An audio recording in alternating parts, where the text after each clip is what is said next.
umaga, foreigners na Pinoy ating makakasama. Mga dayuhang at home sa bansa, kahit pa sila nga'y mga panyaga. Pinoy at heart, ika nga. Sa Tagalog daw, sila'y bihasang-bihasa na. Aba, hahamunin kaya nila sila Chris at Corina?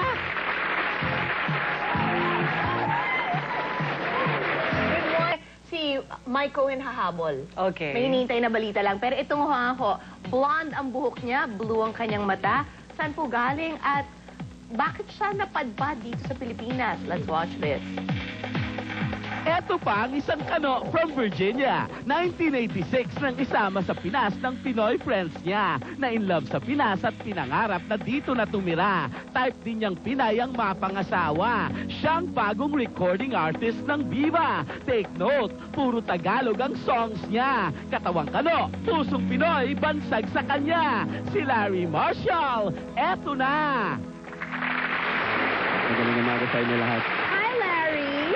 Magandang umaga sa'yo. Talagang puro mga OPM songs ang included sa album mo? Oh, lahat. 12 songs, puro original Tagalog songs lahat. All original. What is the carrier single? Anong title? Ikaw ang dahilan.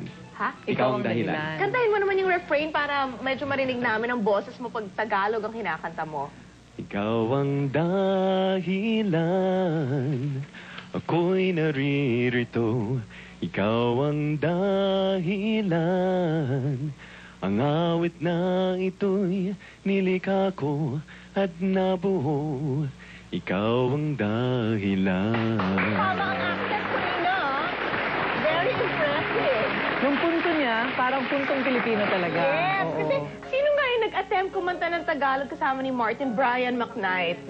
Cute yun. Narinig mo na ba?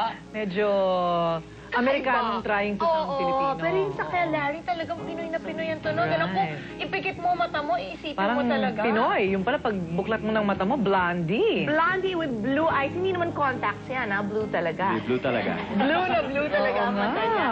Alam mo, mapuputol tayo later on. Kaya thank you na ngayon sa Top Shot.